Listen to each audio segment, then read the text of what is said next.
What I was going to ask, I couldn't remember how it was ended. Morning, how are you? Good. You're here? Is that your evaluation? Oh, okay. There you go. But I don't say what's right. Very good. Y'all go with him.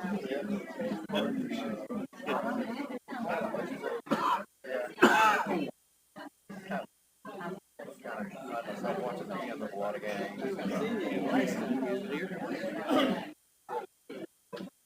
You didn't come to church. Vanderbilt Yeah, perfect. back and forth. Dragging like me. Oh, my God, shot afterwards. I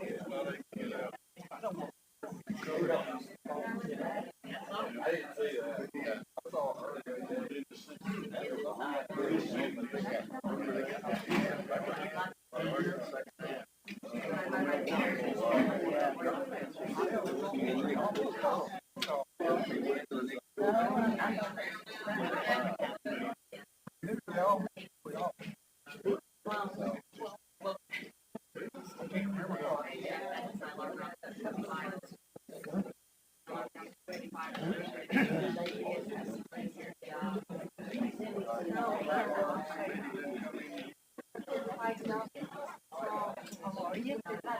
Come on, James. Hey, did you get your side? My son's going to Retired now. No, I didn't get one. Okay. Would you like the side? I'll bring one back in. Okay, that's fine. No. Y'all been doing all right? Yeah. Yeah, hot yesterday, We started Indeed. We did a ball game. Really? Are you at a ball game? Yeah. Out in the sun? Where you be at? But it was like 3 o'clock when it started. It wasn't. Yeah, yeah. You know how to work the hot spot. We got at the Rockabilly station, where, you know. Oh, that's where you were. Matthew was playing in a ball player, Jackson Christian. Oh, okay. They let them use that out there. That's good.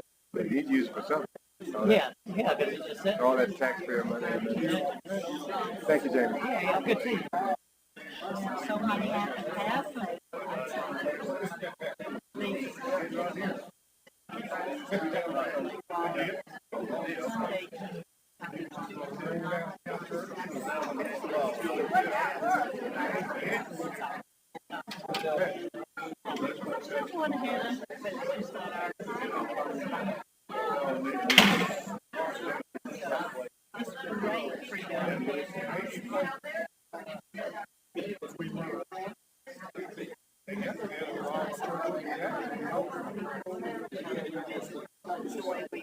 They're still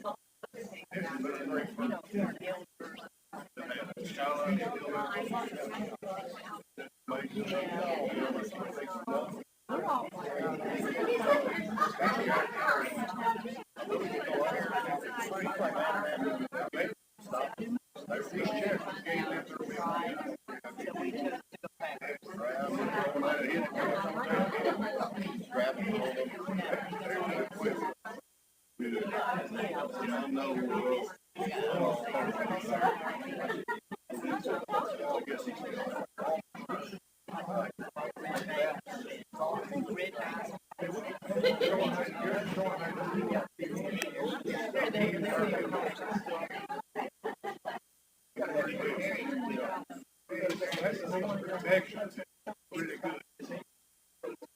Man, we can really think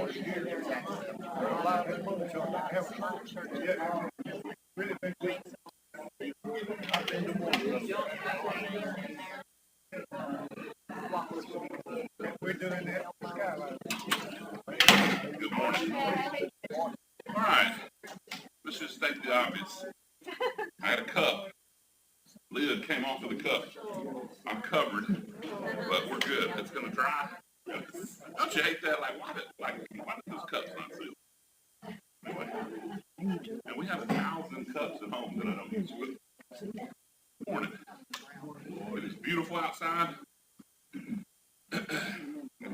you try to wipe it with those napkins and it doesn't help much. I didn't notice it until you just said it. It's weird the Y is going to be back open. How long has the Y been closed? But I mean, it's going to be something. It's just weird that at least 10 years. What do we need to pray about this morning? We're going to be in the book of Philemon. I'm excited about this. It's obviously not a long book, but some interesting insights. Anything we need to pray about in particular this morning? Everybody's prayed up. Who's going on spring break this week? Anybody? Everybody done with spring break yet?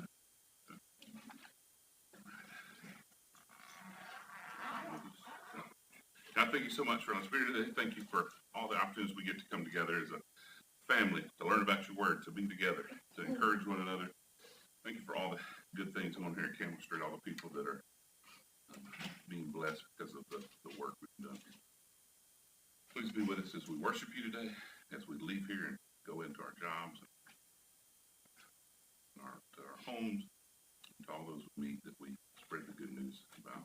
So thankful for all of them anyways. You bless us, good times, hard times.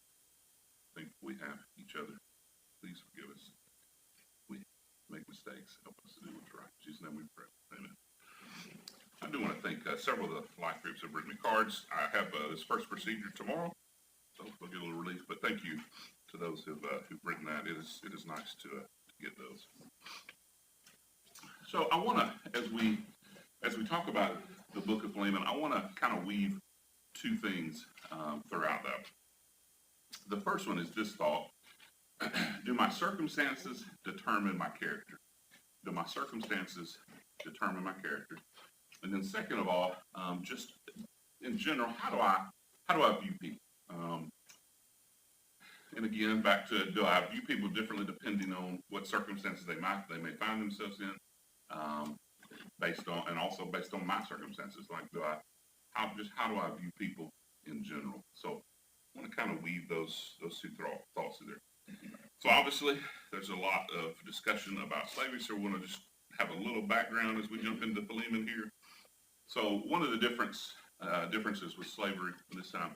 So think about, you have the Roman Empire. So the Roman Empire stretches all the way at one time from Hadrian's Wall in Great Britain, all the way across Europe into the edges of India with Hannibal.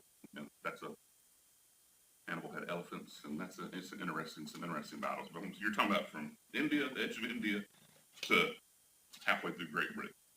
So you're talking about, really the largest empire of all time. But to maintain that, they're constantly having to fight. Like there's battle after battle. And so if you're raised in that empire, if you're a man of a certain age, you're going to fight. Like it's just what they do. And they were very good at it. But one of the things that they did that helped them to grow so much was when they went in and conquered a place, they wanted you to intermarry. They wanted to spread their culture. And so, they assimilated pretty much wherever they went. And so you still have a lot of things, Roman art, Roman buildings, Roman engineering that are still, you can still see parts of that because it was so big, but also just because of the way they ruled. On the other hand, they could also be, they were not going to deal well with rebellions. They had to, an empire that big, obviously someone's not happy, and so they also could be ruthless at times. But I say that to say, think about you're farming, you're living your life, you're living your best life all throughout the area we talked about, and the Romans are coming.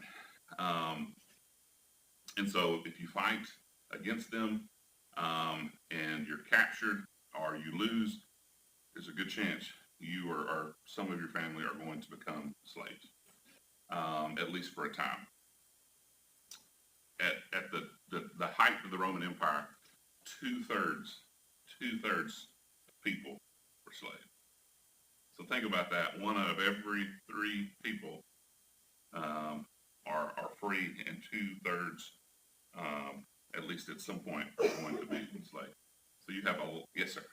You had 90 million people in the Roman Empire. 60 million were slaves. So think about it. Like, if they ever realize that, like, there's a lot more of us than there are them. And so they have to do a lot of things to kind of keep control of that. But that's a lot of manpower. It's a lot of people. So one of the differences, though, when you think about American slavery is, European traders, African traders are taking free people and selling them into slavery. So, but we're not going to talk about that much. So it's a little different in the fact in Rome that it's not really just a one race. It's whoever gets conquered. So you have slaves from all different ethnic groups, all different backgrounds, all different just people as they go in and conquer them. And also you have a lot of bond servants. So basically I have a debt, can't pay that. And so, I'm going to agree to a certain amount of time to work for you. Maybe that's not, but to be a bond servant, and to pay that debt. So that's also important to keep in mind. Slaves under Roman rule could marry, they could accumulate wealth, and they could purchase their freedom. And I did not realize this. Under Roman law, slaves were to be set free at the age of 30. So I would assume that wouldn't apply to a bond servant, because basically you're paying a debt. But if you're taken captive and served according to this, I'm sure that didn't apply in all circumstances. But basically, most slaves are going to be younger, and then they would be set free. So some of the differences, again, you have some Roman masters who are going to be good to their slaves, who are going to be respect. Many of them, as we know throughout the Bible, had odd positions of respect in the household, might manage, the household.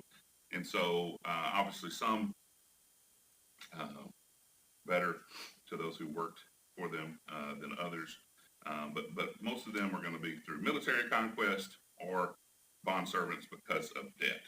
So a little different in how they came to serve in this capacity compared to how we would think of American slavery. Neither one great or good, or neither one something that to be proud of.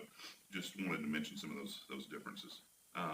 However, one of the great things, and I think ultimately this is kind of one of those underlying points. We talked about 60 million, but this number decreases rapidly during the first century as Christian ideals begin to take hold in that society. Obviously, and you have Roman Catholicism, and that starts to develop. That ownership of slaves in the first century starts to drop dramatically, and so over time that is going to become less and less. Obviously, that takes several hundred years. But one of the kind of underlying things is that as Christianity takes hold, it does start to change that. So let's look at Ephesians 6, 5, and 9, just again for a little background before we jump into Philemon. So Paul's going to provide some instructions for both slaves and masters. So again, Rome comes in. We just pick a country. I'm a Gaul, so France area comes in, takes over, and I am going to have to serve. And maybe it's just me. Maybe my family is going to continue to be able to run the farm, but I'm going to have to be a slave for a while. And so I want you wake up, like, think about what is the worst circumstance you could find yourself in. But I don't have a choice. It's either I do this or I die.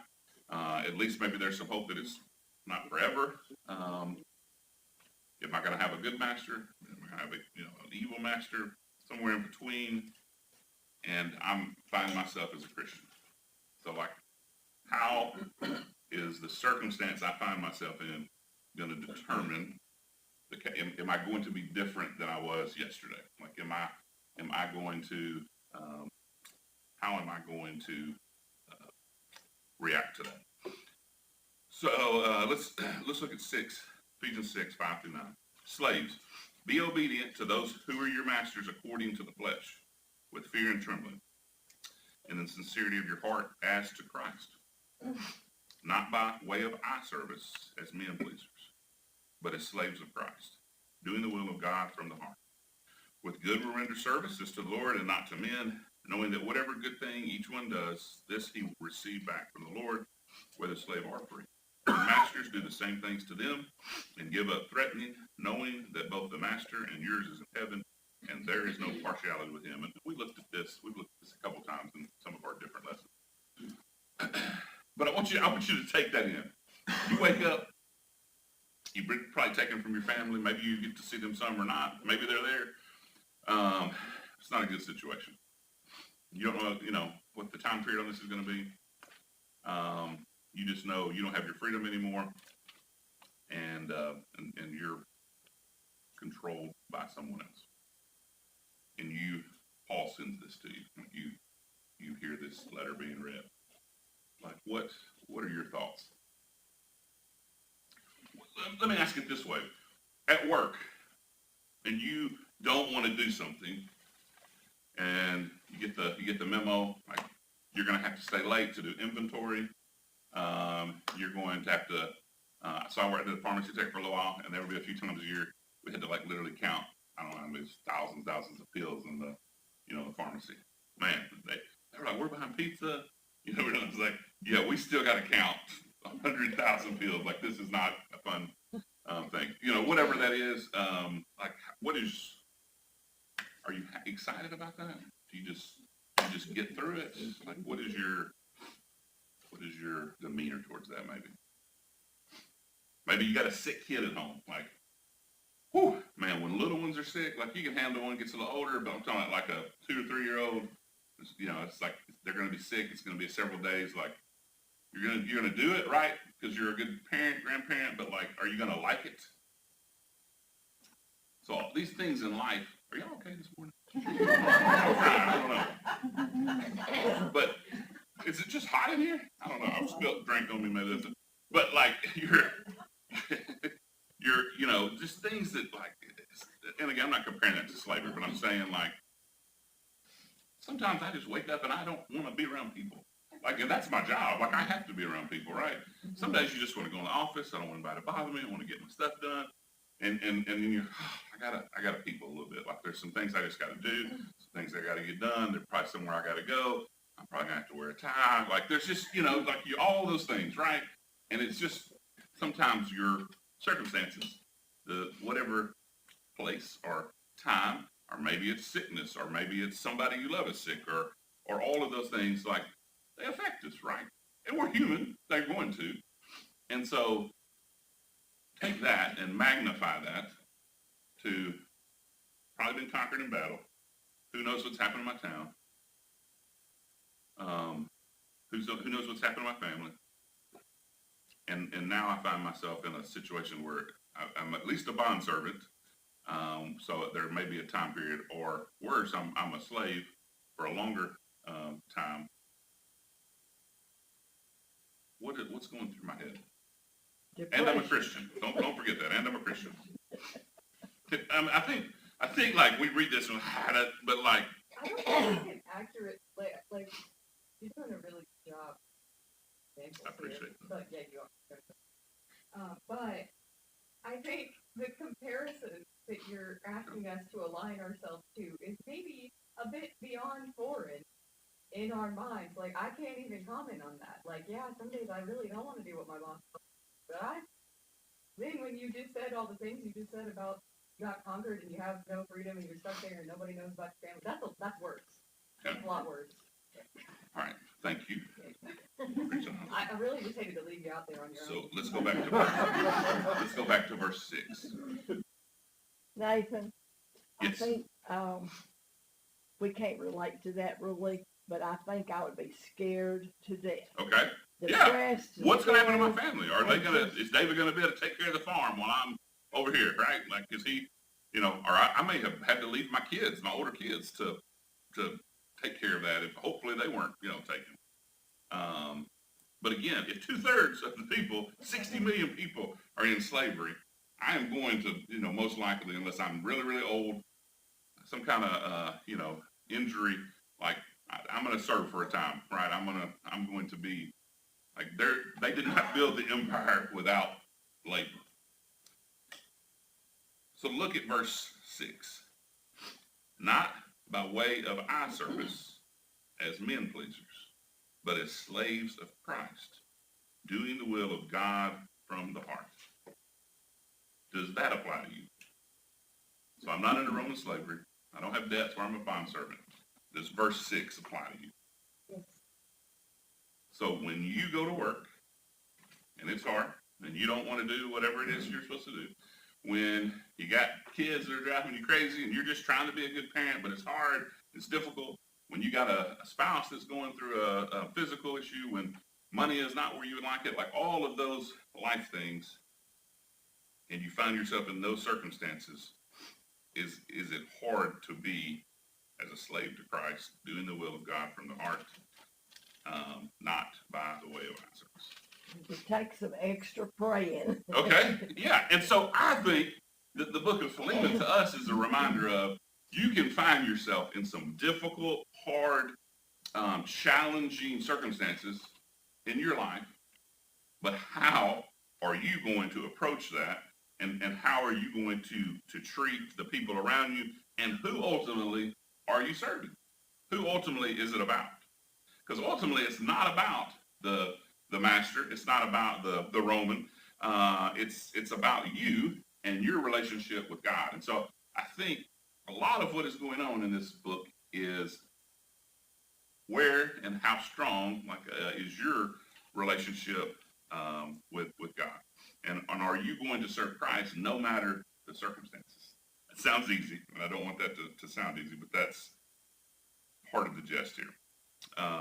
Hey, Nathan, Yes. if I were in that time period and he's talking to Christians and he's saying you obey the master like you obey Christ, I would have to think, now wait a minute, I know Christ has my best interest at heart.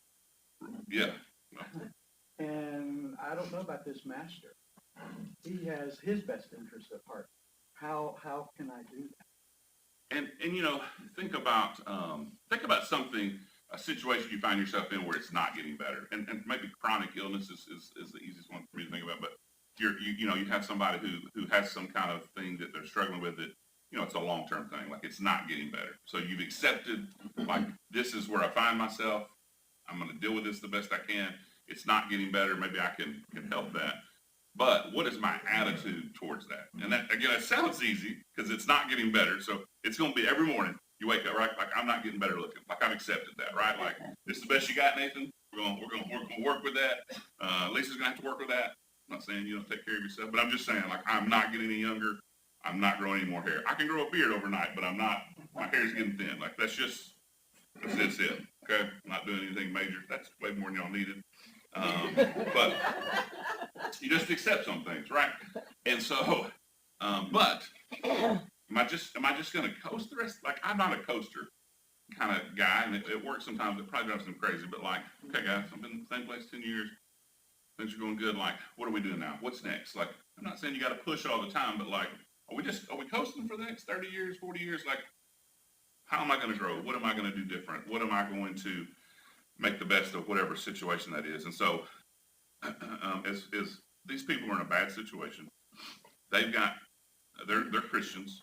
Or think about somebody who reads this who is not a Christian yet and go, whoa, so you're not only asking me to, as I think about becoming a Christian, you're telling me to do that and do that well, that I've also got to serve my master in a certain way. Like, that's a big ask for someone who, may be considering that as you think about who would hear these letters. So again, I want to note a few things that he gives to the masters and to the slaves.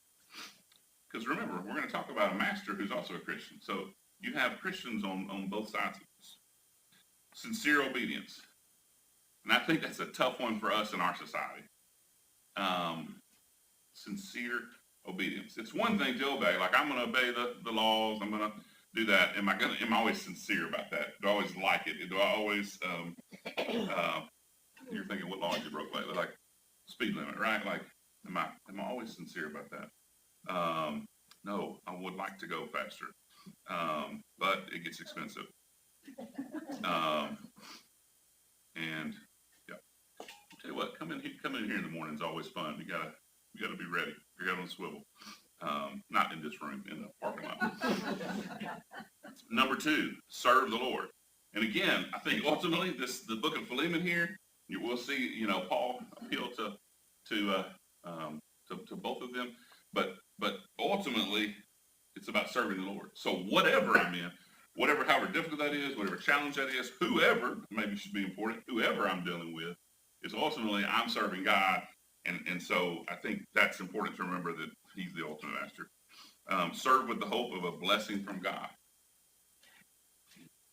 So can I serve even in a bondservant or a slave situation and still expect to be blessed from that? I think he is also telling us here how we will have a much more pleasant life if we shall do the things that he's suggesting, rather than worry all the time about the things that we're not able to do, or that we're not being served with, or that we need to focus on the things, the good part of our life. Focus on that, and our life will be much more pleasant. Yeah, great point. And again, I think the American part of me goes, why don't they just fight? Like, there's 60 million of them. And like, but at the same time, like, and I'm not saying, and ultimately, obviously, that happens, but, the empire rose, there's different ways, but like, did Jesus come? Like, Jesus didn't even fight for for him to be king, right? I mean, that was the whole thing, is people keep saying, like, when are we fighting? Like, we're ready. Like, we're some fishermen. We'll die for you. And he's like, hey, how about you live for me? Like, that's not why I came. I didn't come to sit on a throne here. And he's reminding them of that. So why would he do that? And then we turn around and Paul come in and be like, let's take over. Like, would that not, like, go against everything Jesus said? And so it doesn't mean that you can't change society. It doesn't mean that there's not some things we can do. But ultimately, the Romans would they would kill you. So sure, if you want to fight, if that's the path you want to go, like, but it's probably just going to end up in your death. Like, is that ultimately helping the cause of Christ? And so, yes, it's a horrible circumstance. Yes, it's difficult, but how are you going to approach that? So if fighting and death is not my best option, then how can I do this in a way where there's still hope, where there's still blessing? And so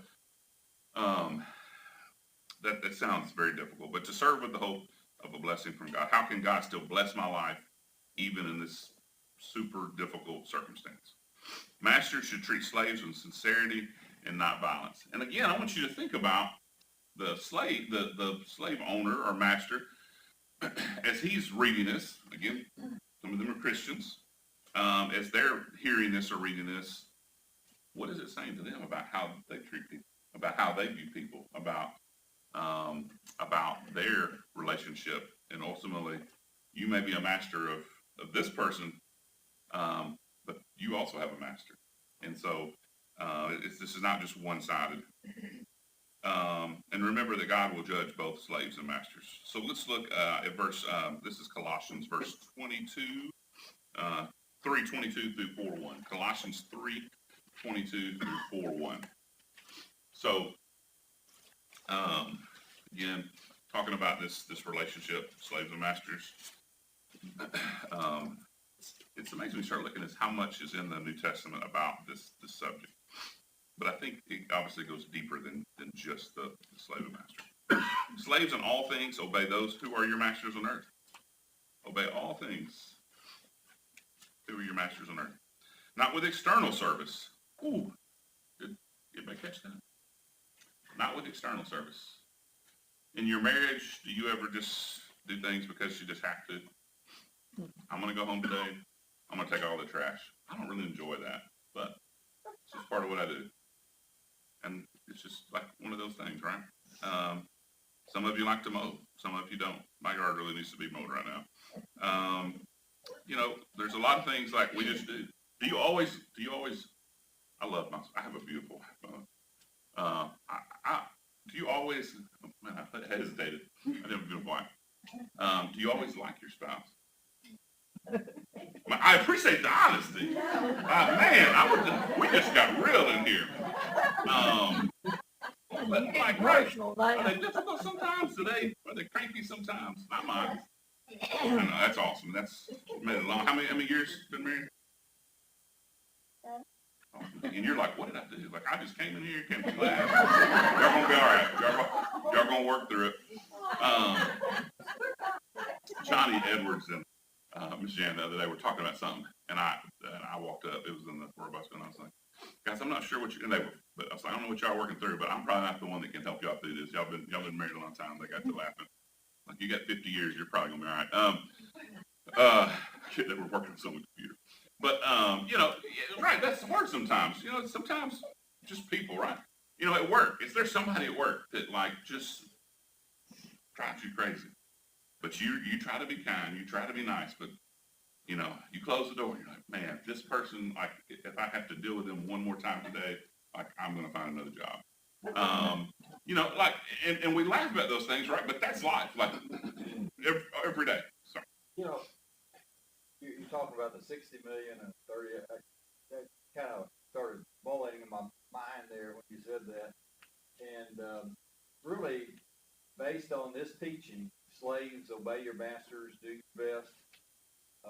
Based on that teaching and going the extra mile like Jesus taught and things like that, eventually this took over that whole kingdom. So based on nothing, no fights, it's just basically the idea of service took over in a kingdom. Basically they did take over.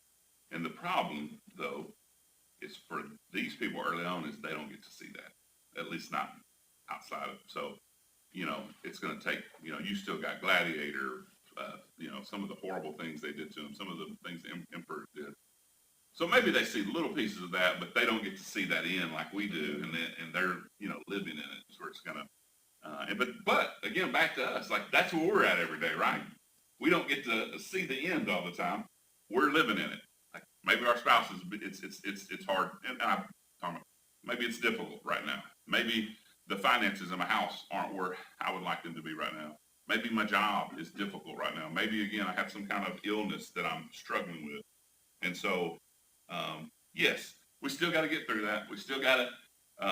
That external service, like we still got to do that. But ultimately, if I stay there my whole life, is that where Christ wants me to be? Like if I'm just going through the motions in my marriage and taking care of my kids and my job, like, is that where we want to live? As those who merely please men, but with sincerity of heart, fearing the Lord. Ultimately, it's about Him. Whatever you do your work heartily, as for the Lord rather than for men, knowing that from the Lord you will receive the reward of inheritance. It is the Lord Christ whom you serve. For he who does wrong will receive the consequences of the wrong which he has done, and that without partiality. Masters, grant to your slaves justice, fairness, knowing that you too have a master in heaven. And of course I love the work in Nicaragua. We have the prairies and hymns in here. And over that 20-year span or whatever, there's been some difficult times. I mean, you've got a government who's a dictator. Some of the things that they come up with that are just very different from here. But, the great thing about both of those couples and others that have served there is ultimately you can't forget it's about God. And, like, how are we serving Him? And so even when there's difficult circumstances, even when there's times that don't make sense, ultimately, obviously, the children there, but about serving God, and so whatever it is we're facing in our life, how do we do that in a way where Christ is praised, and Christ is honored, and that's who we're serving. And so the Ephesians here, Colossians are good reminders of the stage Paul is going to set here in Philemon. Again, we notice here some consistency like we did the other passage as far as instructions. Sincere obedience again. Serving as you're serving unto the Lord. Serve with the hope of a blessing. Realize also that the Lord is serving with you. So even in this circumstance, God's still there. The Lord is beside you. God will punish slaves who do evil. So now, not only are you telling me I didn't get a choice in this, right? I guess a bond servant a little bit, but I'm in this situation. I gotta like it, or at least I gotta try to like it, or maybe that's a bad way, or do that with a sincere heart. But also, if I don't, then I could be punished for that, and not just punished from the master, like that. You know, I'm not in the best relationship with him. I mean, that's a lot. That's a lot to take in. Masters should judge slaves as they themselves would judge. That's an interesting thought. Back again to the master and what kind of master they are. And then masters, again, reminded that they too have a master in heaven. So these are two good passages as we lead in, just to kind of set our minds on masters, slaves, and tied to Christianity. 1 Corinthians 7:17-24 urges slaves to accept their present situation, but if the opportunity to gain their freedom comes up, then they should take that. We won't read that whole passage. So again, the idea here is not we're going to start a movement, try to fight the Romans. How do we do that? How do I serve in the situation I'm in the best I can? And ultimately, whether the goal or not was to do that, Christian ideals should help move that, but obviously that's going to take a long time, or did take a long time. The church, so this a little bit at the early church, recognized no difference in status between the slave and master. So that's one thing that's interesting. So I was a history teacher, love American history. So one of the things that's interesting after the Civil War, just real quick, was, you know, you had this battle, and again, there were a lot of people who didn't like. There were a lot of people who slavery was just how they made their living.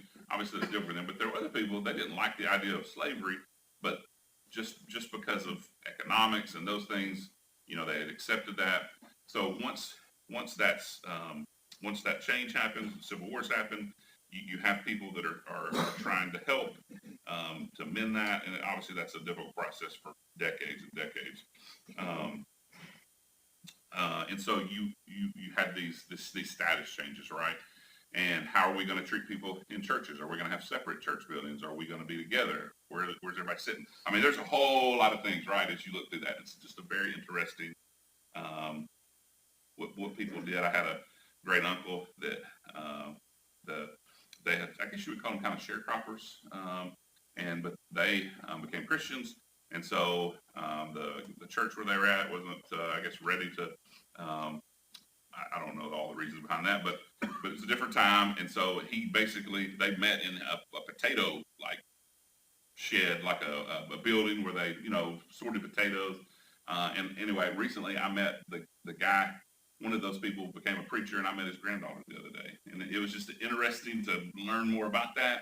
But my great uncle wanted them to have a place where they could come, where they could worship, and you know, over time that adjusted. But anyway, like all of that status thing. But the interesting thing in this case, in the early church, there wasn't that. Like, they're going to be in the same service, they're going to be together, maybe meeting in the same house, right? So it's a little different setting than we think of when we think of American slavery. But they would be there together. They would worship together. They were allowed to serve as elders. One thing that was interesting, unlike pagan gravestones that noted if the deceased was a slave, Christian graves did not make that distinction. So think about, you served as a slave, and that it would be noted on your tombstone as a slave. For, I don't know. So, but the Christian tombstones did not make this distinction, or graves. Ignatius, 2nd century bishop, church funds were often used to buy the freedom of slaves. And some Christians, now think about this, we're not going to have time for this, but this is a crazy, amazing thought. Some Christians even surrendered their own freedom in order to ransom and free others, and that comes from, think about, like, I'm going to take this for you. I could maybe see that as it's your spouse or your kid, but could you imagine giving up your freedom to serve, to free someone else? That's a pretty amazing thought. Marriage among slaves was protected. Early Christians urged non-Christians to free their slaves or allow them to purchase their freedom. So again, Paul's teaching here is going to talk about equal status in the church among slaves and masters, or to treat slaves on equal footing. And then, let's see, that's pretty much, so we're going to go into the book of Philemon. Philemon is a Christian brother, and Paul is going to urge him to free his runaway slave, Onesimus. Okay? What time are we at? 22. Okay, I'll do, yes. Oh, I just wanted to make a comment about something you were building. I think it's so important to all of us. It has to do with our own attitude toward our own circumstances. And for some reason, Joseph keeps coming to mind about here's a guy that, okay, maybe he got a little bit of what he deserved to start with, but being sold into slavery, then doing well, and then being lied about, putting back in prison, still doing well. Obviously, there was a sense that his attitude was such that it made the difference. Didn't change his eventually his circumstances changed, but he learned to deal with those circumstances. And I just think that's so key for all of us. You ask, do we get up every morning always ready and willing to do whatever it is? And go, yes, we'll go get them. No, we don't. But that's the part we need to work on. And then that haunting passage, maybe haunting is not the best word, but the one that strikes us so hard is when James writes, James 1:2, count it all joy when you fall into manifold trials. I think one rendition of that. And I think that's the struggle that I have. How do we say I can be joyful about this, even being a slave, even being a slave owner in some ways, and count it all joy, figure out how to let the Lord's light shine in me no matter what's going on. I think that's the heart of it. It's the same sense that the passage is saying, not as men pleasers. It's talking about where are you doing it from your heart, and the heart is the key. But it just seems to me that is so important to all of this and to our lives. So I just thought I'd add that. And to think about all the things that James is going, that was great, that James is going through and dealing with when he says that. Like James does not just wake up one morning and go, hey, like Jesus is gone. Like all the different persecutions they're going. There's a lot of things going on when he says that in that context.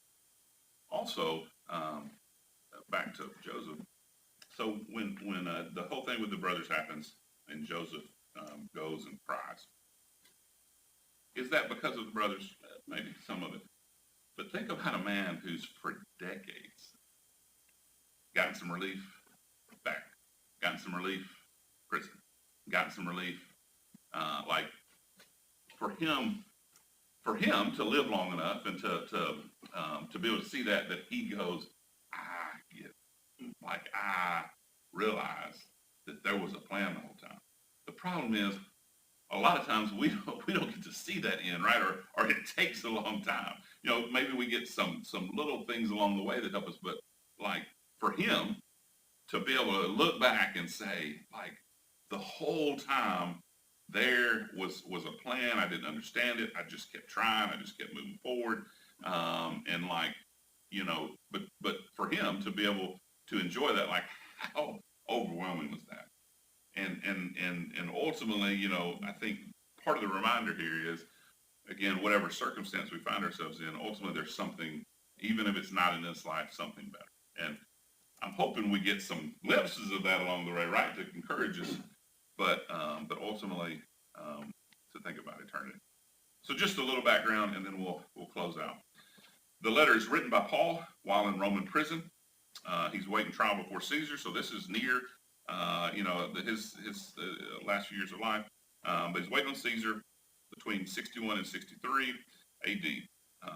While he's in prison, he's allowed to receive visitors, correspondence between individual churches. So there's a lot of things going on while he's there.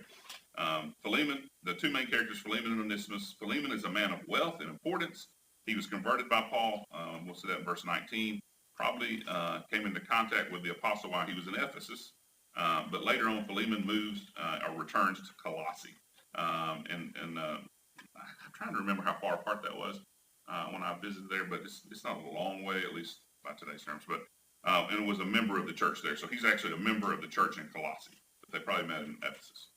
And then Onesimus is a runaway slave who belongs to Philemon, who had made his way to Rome. So he's a long way He's made a journey. While there, he comes into contact with Paul and was converted. He then remained with Paul and ministered his needs.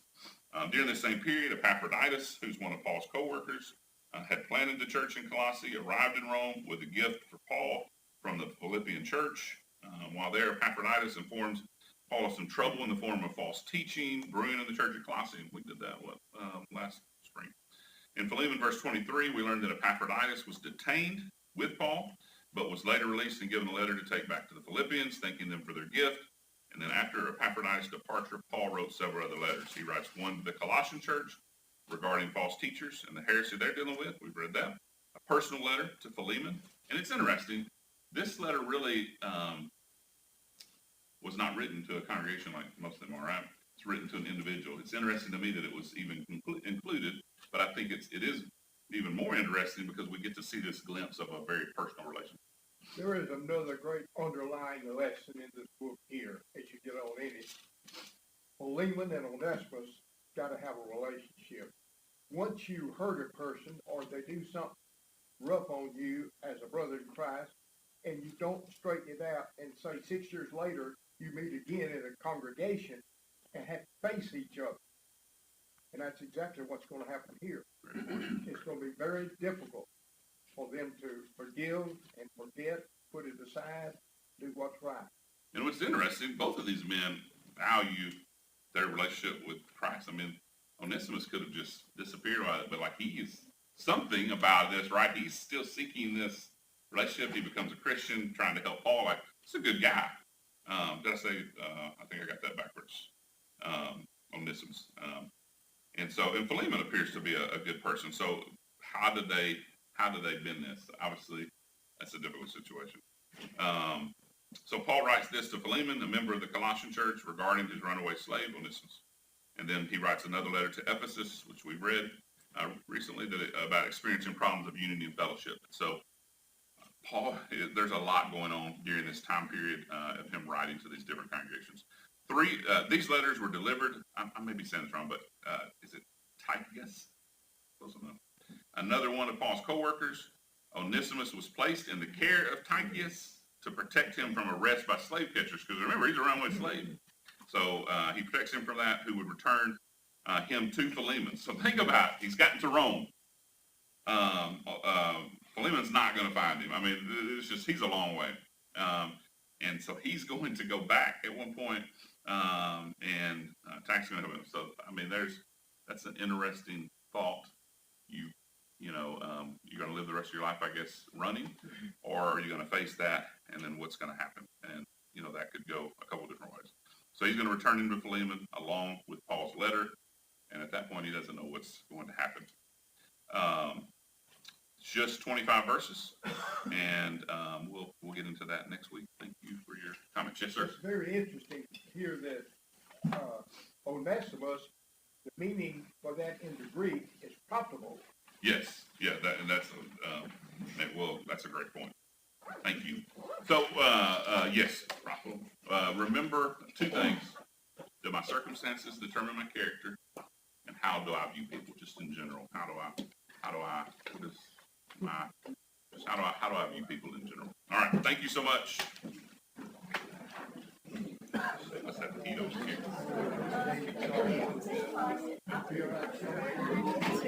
39 years. Pretty good run.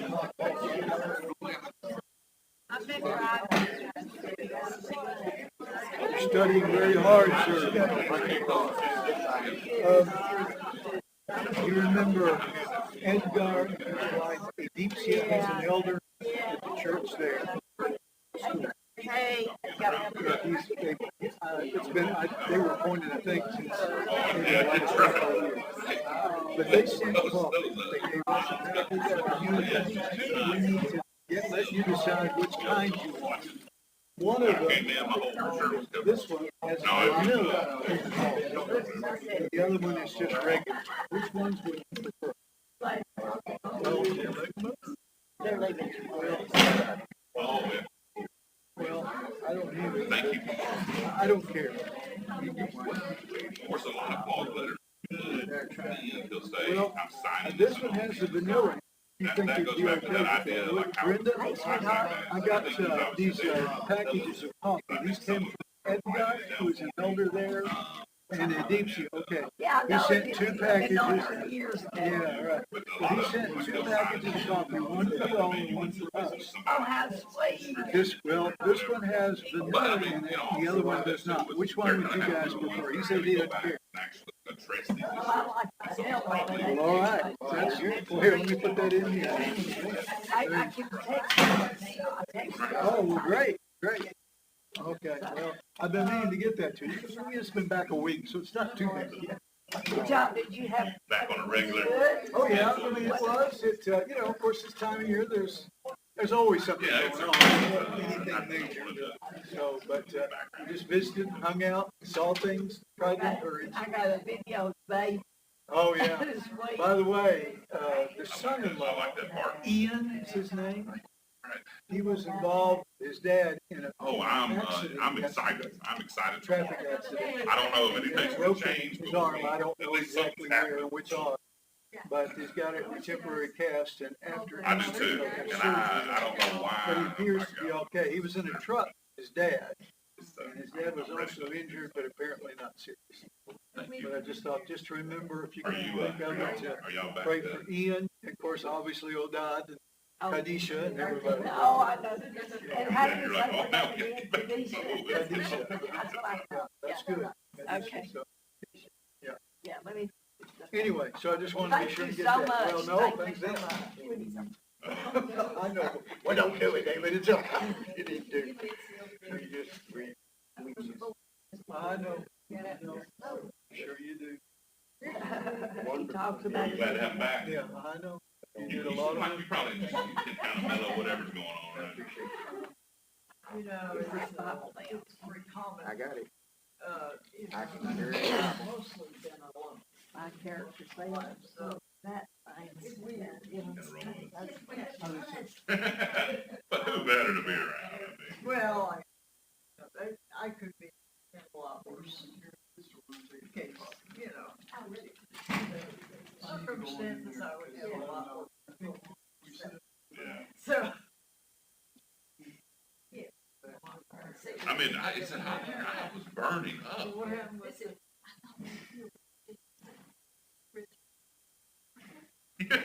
I thought, what in the world? He's pretty easy going. But I love it when people like, because you need to know, like, one of the things is I've gotten older, and like, you know, elders are like, when they're on, they're not like, you know, but just, they have real lives too. I think we forget that sometimes. Older people, it's like, no, like, there's always going to be things you got to work on or deal with, or And not And- one of us is adorable. there One was. hundred well, and things change, our circumstances change, right? No, you're not. It's like, I'm gonna get out of this one before I find that what I want to You find. know, with age comes the knowledge of